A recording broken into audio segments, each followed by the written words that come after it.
भोळी भाबडी जनता तर सोडाच, पण राजकारणातील बड्या हस्ती म्हणू नका, सिने जगतातल्या मोठ्या मोठ्या सेलिब्रिटी म्हणू नका की उद्योजक म्हणू नका, असे सारेच ज्याच्या दरबारात नतमस्तक होतात त्या ज्योतिषी अशोक खरातला पोलिसांनी अटक केल्यानं खळबळ उडाली. या घटनेनं म्हाडाच्या घरकुल घोटाळ्यानंतर नाशिकची हवा पुन्हा तापली. एका 35 वर्षीय महिलेवर बलात्कार केल्याच्या आरोपावरून पोलिसांनी ही कारवाई केली आहे. मर्चंट नेव्हीमध्ये अधिकारी म्हणून बरीच वर्ष नोकरी केल्यानंतर खरात निवृत्त झाला. अंकशास्त्रात तरबेज असल्यानं त्यानं सेवानिवृत्तीचा काळ लोकांचं भविष्य सांगण्यासाठी व्यतीत करण्याचं ठरवलं. यात तो बराच पुढे निघून गेला. बघता बघता त्याची महती राज्यभर पसरली. सामान्य माणसांबरोबरच राजकारणातल्या बड्या हस्ती, सिने जगतातल्या मोठ्या मोठ्या सेलिब्रिटी, अधिकारी, उद्योजकही त्याच्या दरबारात नतमस्तक होऊ लागले. त्याच्या सल्ल्यानंच कोणी राजकीय दिशा ठरवू लागलं, तर कोणी शुभ कार्याची सुरुवात करू लागलं. ज्यांनी महिलांच्या अत्याचारावर दोषींविरोधात आसूड ओढायचा, त्या महिला आयोगाच्या अध्यक्षा रुपाली चाकणकर ह्या तर त्यांच्या डोक्यावर छत्री धरायलाही मागं पुढं पाहत नसत. अर्थात सोशल मीडियावर झळकणारा तसा फोटोच हे सगळं सांगतो. तो ज्या संस्थेचा अध्यक्ष आहे त्या श्री शिवनिका संस्थांवर चाकणकर ह्या सदस्य आहेत. चाकणकर तर सोडाच, पण एकनाथ शिंदेही आपल्या मुख्यमंत्री पदाच्या काळात त्यांच्या दरबाराची पायधूळ झाडून आलेत म्हणे. मंत्री म्हणून राहिलेले केसरकर हे सुद्धा दर्शन घेऊन आलेत. तशी अशा साऱ्यांचीच यादी लांबलचक आहे. सिन्नर तालुक्यातल्या मिरगावमध्ये असलेल्या श्री ईशान्येश्वर मंदिर ट्रस्टचाही खरात अध्यक्ष असून याच ठिकाणी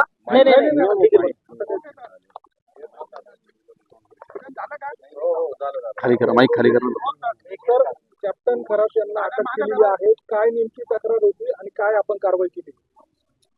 पोलीस स्टेशन सरकारवाडा येथे CR नंबर 74/2024 असा गुन्हा दाखल झालेला आहे. फिर्यादीच्या तक्रारीवरून भारतीय न्यायसंहिता कलम 64, 74, 351 आणि जादूटोणा प्रतिबंध कायदा कलम 3, पोटकलम 1, 2 प्रमाणे हा गुन्हा दाखल करण्यात आलेला आहे.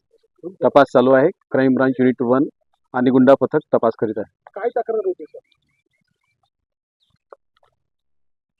फिर्यादीच्या तक्रारीवरून FIR दाखल करण्यात आलेली आहे. काय तक्रार होती? काय घडलं? आपण काय गुन्हा दाखल केला? ती महिलेच्या तक्रारीवरून गुन्हा दाखल करण्यात आलेला आहे. महिलेचं नेमकं काय फिर्यादीमध्ये म्हणणं काय होतं? काय काय तक्रार काय होती तेवढं? शारीरिक शोषणाबद्दलची तक्रार. सर कुठले कलम? भारतीय न्यायसंहिता कलम 74, 64 आणि जादूटोणा प्रतिबंध कायदा कलम 3, 2, 1 प्रमाणे गुन्हा दाखल केला. तर जो आरोपी आहे तो आरोपी नेमका कोण आहे? तो काय करतो? त्याची पार्श्वभूमी काय आहे? ती महिला त्याच्याकडे का जात होती? सध्या तपास चालू आहे. फिर्यादीचं नाव उघड होऊ नये म्हणून जास्त डिटेल देता येणार नाही.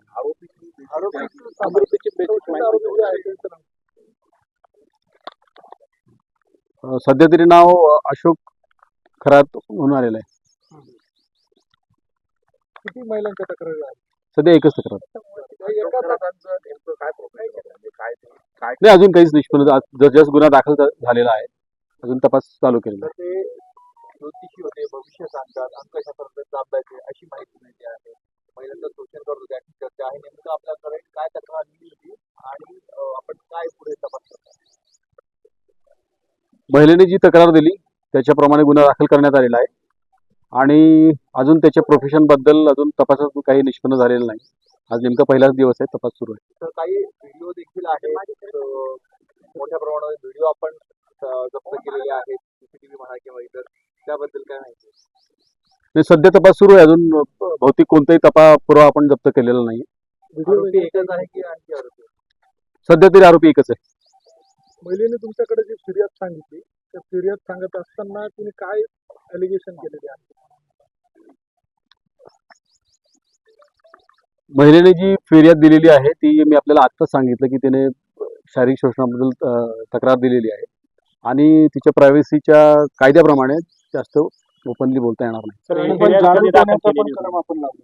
हो, ते तिथे अट्रॅक्ट होतं ना म्हणून लावलेलं आहे. तर फिर्याद ही कधी दाखल झाली? कारण 2022 हा, काल दाखल झाली ना रात्री. नाही, हे प्रकरण कधी होतं? प्रकरण कधी 2022 होतं? कधीपर्यंत तिचं 24 पर्यंत आहे असं फिर्यादीत सध्या तरी दिलेलं आहे. आणि जे अत्याचार झाल्याचं फिर्यादीचं म्हणणं आहे ते नेमकं कुठे म्हणजे एकाच ठिकाणी झाले एका वेगवेगळ्या ठिकाणी बोललं तर नेमकं काय झालं? प्राथमिकता तरी एकाच ठिकाणी झालं तर दिसते. तपास अजून सुरू आहे. सर आरोपीला अटक करताना जेव्हा पोलीस गेले तेव्हा त्यांनी काही गोंधळ वगैरे घातला नाही, काही राजकीय लोकांच्या नावाने अजून काही निष्पन्न झालं नाही. तर झाले हे म्हाडा प्रकरणी गुन्हा दाखल झालेला आहे. एक आरोपी अटकेत आहे आणि आणखी काही आरोपी जे आहेत ते फरार असल्याचं कळत आहे. तपास नेमका कशा पद्धतीने सुरू आहे? कालच तपास क्राईम ब्रांच युनिट 1 कडे आलेला आहे. एक आरोपी अटकेत असून पोलीस कस्टडीमध्ये आहे. अजून सखोल तपास सुरू आहे. आरोपी कोण आहे त्याचा नेमकं काय रोल होता या सगळ्या प्रकरणामध्ये? सोनू मनवानी म्हणून आरोपीचं नाव आहे आणि तो पोलीस कस्टडीमध्ये आहे. त्याचा काय रोल आहे याच्यासाठीच आपण पीसी घेतलेला आहे आणि पोलीस तपासात तर आता 2-3 काम दिवस सुरू झाले नेमकं काय निष्पन्न झालं त्याला?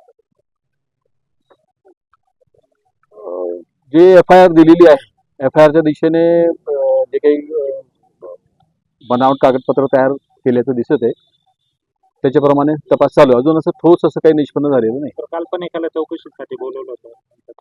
नाही. तर नाशिकमधले अनेक नामवंत बिल्डर हे फरार आहेत त्यांच्या मागावर आपले पथक आहेत असं काही आहे?